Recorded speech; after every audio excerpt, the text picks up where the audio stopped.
Baik, Assalamualaikum warahmatullahi wabarakatuh. Kali ini kembali lagi di channel Sangkok Mode. Saya akan kembali share tentang tugas-tugas saya ya. Di sini tugas saya itu tentang materi pemrograman berorientasi objek atau PBO. Di sini itu saya sudah menyiapkan untuk programnya. Namun untuk modulnya sengaja tidak saya paparkan ya. Saya langsung ke programnya saja di sini. Sebelumnya untuk yang pertama langsung saya mulai dari percobaan karena urutannya itu di modul saya itu dari percobaan, latihan, lalu tugas. Jadi yang pertama ini saya buka dulu untuk percobaan 1 ya.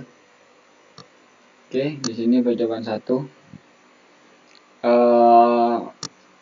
Di percobaan 1 ini di main programnya Child, jadi memanggil kelas Child dan diberi nama tes untuk di main program. Lalu di Child ini yang dipanggil adalah kelas info dan diisi dengan angka 20. Kita lihat di kelas Child di sini ya.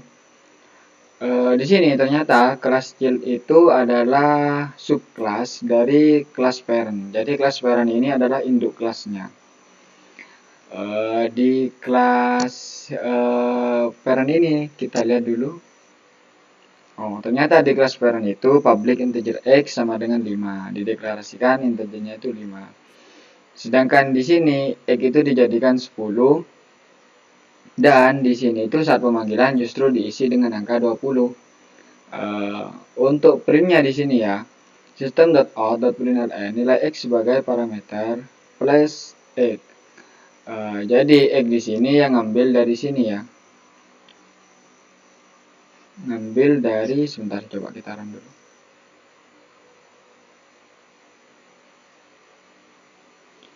X-nya itu ngambil X-nya itu ternyata ngambil dari isian di sini. Sedangkan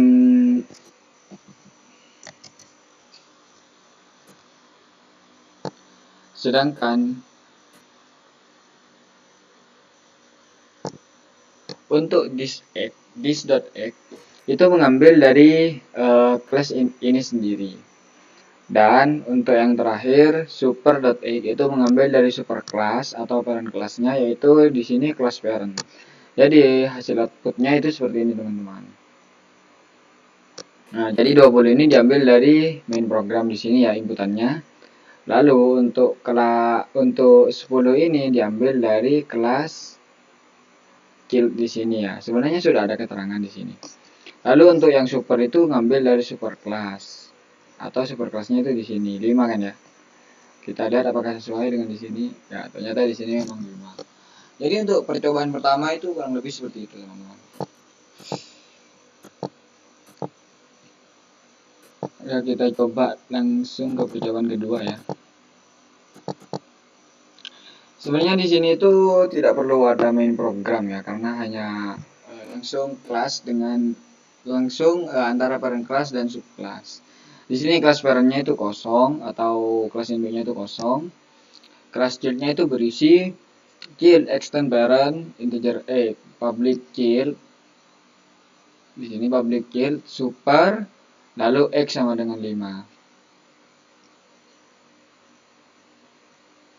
Nah, karena memang tidak ada outputnya, jadi tidak akan muncul apa-apa teman-teman. Namun sebenarnya di sini itu pada baris 6 ini dan 7 itu tertukar. Jadi baris 7 ini di atas dan super itu di bawah. Namun karena konstruktor itu tidak bisa mewarisi, tidak bisa diwariskan, maka di sini itu harus dibalik teman-teman. Jadi konstruktornya itu di atas. Sini ya. Jadi ya kurang lebih seperti itu untuk percobaan kedua. Lalu selanjutnya kita beralih ke latihan 1 ya. Sebenarnya saya agak lupa juga untuk latihannya itu seperti apa. Di sini untuk main programnya di sini kelas sub extend base. Jadi kelas sub ini adalah anak kelas dari kelas base. Nah, kita lihat di sini ya. Untuk yang pertama di sini sub s new sub kosong. Lalu di sini baris kedua sub. Nah, ini adalah konstruktornya teman-teman. Ini pemanggilannya ya. Nah, sedangkan di sini public void derived itu nama metode. Nah, di sini kelas base itu kosong dan base ini konstruktor yang pertama ya. Base itu di sini integer, lalu akan muncul base konstruktor, lalu konstruktor kedua itu kosong di sini teman-teman.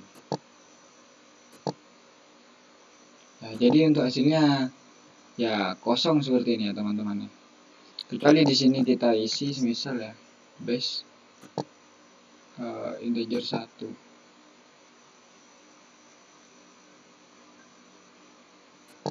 Di sini integer ya. Sub, oh sorry. Ini kelas sub ya teman-teman. Ini sub extend base.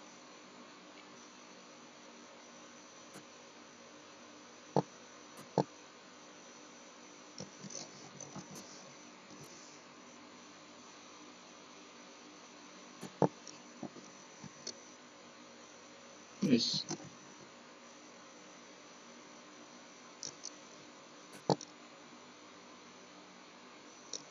Nah, masih tidak muncul apa-apa karena ini hanya mengisi ini teman-teman. Dan sebenarnya di sini yang jadi masalah adalah pemanggilannya itu tidak ada yang dipanggil sebenarnya di kelas sub ini. Memang tidak ada pemanggilan ya, saya kembalikan dulu. Ya, memang tidak ada pemanggilan. Karena apa? Dari metode-metodenya di sini itu tidak ada yang sama, tidak ada nama yang sama. Seandainya yang sama itu bisa dikatakan overloading. Atau ketika ada metode yang sama pun itu bisa dikatakan overriding. Namun di sini itu memang tidak ada pemanggilan, hanya ya memanggil kelas sub. Nah di sini ya konstruktor sub, dan konstruktor sub itu di sini kosong teman-teman. Seperti itu untuk latihan pertama ini. Lalu berlanjut ke latihan kedua. Di sini ada dua kelas ya, kelas pre dan kelas base. Jadi kelas pre ini adalah anak kelas dari kelas base, dan kelas base itu adalah parent class. Di kelas base ini ada konstruktornya yaitu integer i system.out print i. Jadi print i ya. Lalu kita lihat di kelas pre. Nah, di kelas pre ini memanggil, di sini ada atribut yaitu 200. Lalu pre, p, new pre. Nah, kita lihat teman-teman. Yang di print itu, ternyata di print semua ya. Kita lihat di kelas pre.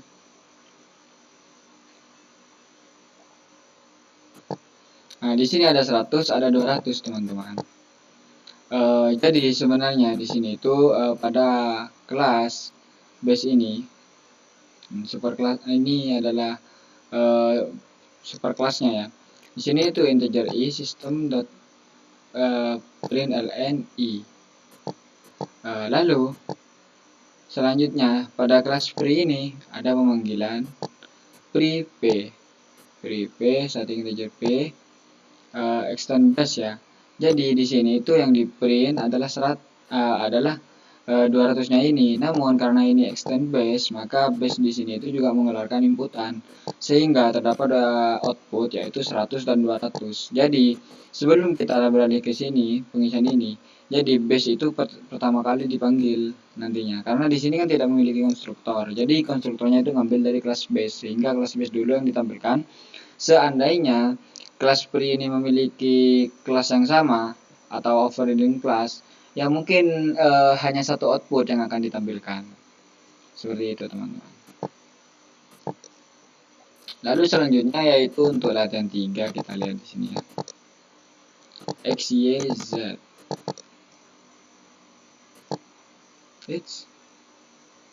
Oh Y-nya tertutup. Ya namanya. Untuk kelas main kelasnya itu di sini adalah kelas Z yang dijadikan main kelas. Di sini X Y, YX, YZ ya outputnya. Yang pertama itu di sini ya. Yang dipanggil itu hanya kelas Z. Nah, di sini kelas Z extend X. Jadi kelas Z ini adalah anak kelas dari X. Nah, sini ya. Pada kelas ini, nah di sini new Y manggil Y teman-teman. Y, new Y. Jadi yang di print nanti itu adalah Y. Dan pada kelas X ini kan sama ya. Di sini ada X. Kelas X itu mempunyai output X di sini konstruktornya. Jadi setelah Y dia akan mengeluarkan X. Lalu selanjutnya yang dipanggil itu di sini kembali Y lagi, yaitu Y dari sini teman-teman, dari kelas Y. Dan terakhir mereka akan memunculkan Z punya mereka sendiri. Nah, kurang lebih seperti itu ya. Jadi yang pertama itu yang diambil di sini adalah Y di sini ya. Ini yang diambil, lalu X di sini dan Y dari Y, kelas Y, lalu yang terakhir Z yang akan ditampilkan. Jadi untuk pemanggilannya kurang lebih seperti itu teman-teman prosesnya.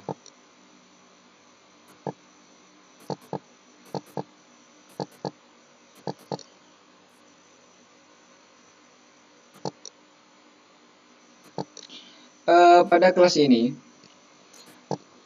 biasanya teman-teman itu pasti mendeklarasikan sebuah kelas itu berbeda dari main program. Namun pada tugas yang saya dapat itu di sini ini adalah konstruktor dari kelas Hope. Ini adalah konstruktor. Lalu isi konstruktornya itu adalah perulangan 0, dimulai dari 0 dan kurang dari 10. Dan di print ke bawah dengan spasi. Dan dipanggil di sini adalah konstruktornya. Jadi outputnya itu adalah 0, 1 sampai 9. Cukup simpel sih untuk program ini. Hanya saja mungkin teman-teman masih asing dengan penulisan yang seperti ini. Ini adalah konstruktornya dari kelas ini. Seperti itu. Biasanya kan teman-teman itu mendeklarasikan kelas atau buat kelas baru sini Hope, kelas Hope, lalu isinya itu ini, dan nanti dipanggil ke sini. Sama saja sebenarnya sih, hanya ini berbeda karena penulisannya ditulis dalam satu program. Lalu yang terakhir di sini saya punya tugas ya. Nah, lumayan ini ya. Kendaraan, truk, taksi, sepeda.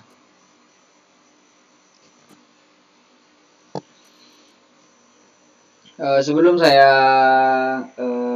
langsung ke pembahasannya, di sini adalah saya bahas dulu tentang diagramnya. Sebenarnya ini adalah kelas multi level ya.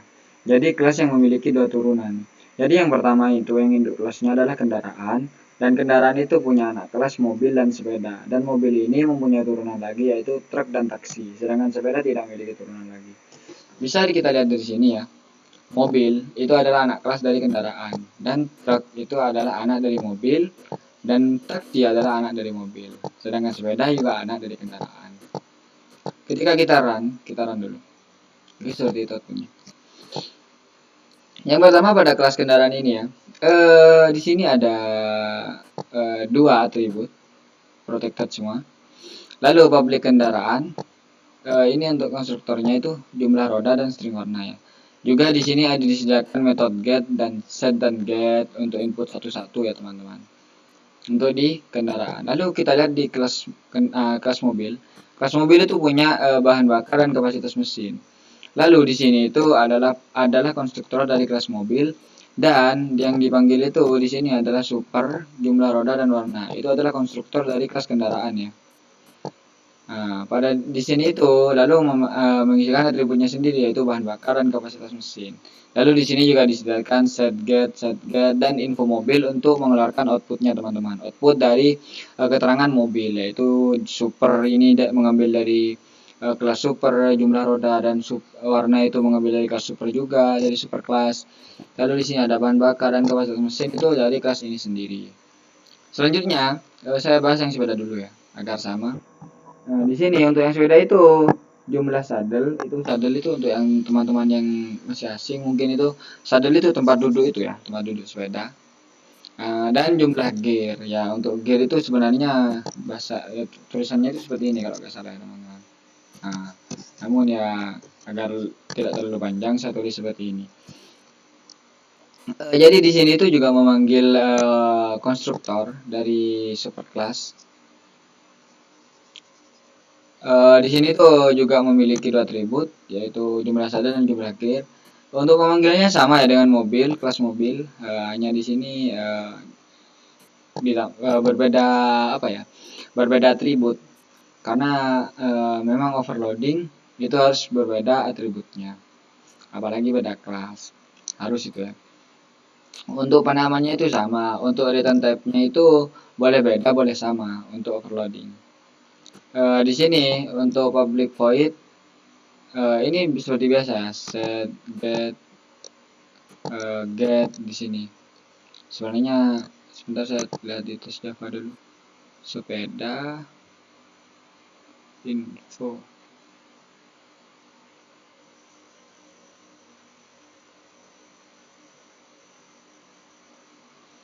Nah, di sini sebenarnya tidak membutuhkan metode setGet ya teman-teman, langsung menggunakan konstruktor saja.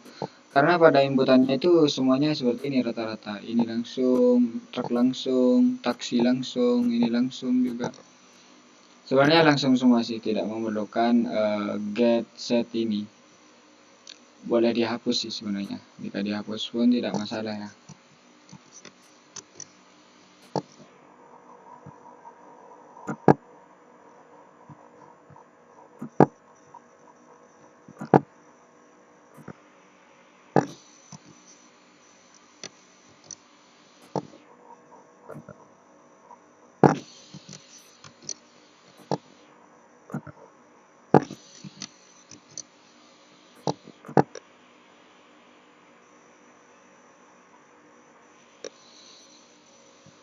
Ya, untuk outputnya sama. Sebenarnya memang tidak membutuhkan get dan set di sini karena ya inputannya itu menggunakan konstruktor, dan outputnya pun itu menggunakan input truk langsung teman-teman. Jadi sangat hemat ya di sini ya. Seperti ini. Lalu untuk yang belum saya jelaskan itu tentang ini, metode tentang kelas truk. Kelas truk itu juga turunan dari kelas mobil ya. Di sini itu yang dipanggil jumlah roda, warna, bahan bakar, dan kapasitas mesin. Lalu hanya dia menambah muatan maksimum. Lalu untuk tampilannya ya di sini langsung ngambil dari kelas mobil juga, kelas super, info mobil, metode info mobil, lalu ditambah muatan max. Untuk taksi sama juga teman-teman, karena taksi ini juga turunan dari kelas mobil, hanya saja atributnya berbeda. Di sini atributnya itu tarif awal, tarif per km. Ada ini tersendiri untuk di kelas mobil, dan di sini super dan info mobil, dan di sini untuk menampilkan tarif ditambah tampilan tarif awal dan tarif per km. Seperti itu sih teman-teman. Hasilnya sih seperti ini. Jadi di kelas ini truk itu yang dipanggil di sini ya, truk. Lalu ini untuk pemberian judulnya truk 1, lalu truk info, lalu ditambah truk kedua, ditulis keterangan truk 2, begini ya. Nah ini truk 1, truk 2, nah diberi keterangan. Lalu taksi, sepeda, dan seterusnya. Di taksi sini ini untuk keterangan di sini ya, tarif awal, tarif akhir cuma. Lalu ya kedua sama saja, judulnya ngambil dari sini, hanya berbeda objeknya. Terus sepeda ya nambah ini. Terus sepeda di sini ya seperti ini tampilannya, lebih sedikit. Ya mungkin itu saja untuk video kali ini. Untuk teman-teman jangan lupa tekan tombol subscribe-nya, dan jangan lupa like, komen, dan share video ini ke teman-teman kalian yang lain. Oke, jika ada yang salah dari program saya, teman-teman bisa tuliskan di kolom komentar, karena masukan kalian itu adalah motivasi bagi saya. Saya rasa untuk video kali ini saya cukupkan sampai di sini dulu. Terima kasih sebelumnya. Wassalamualaikum warahmatullahi wabarakatuh.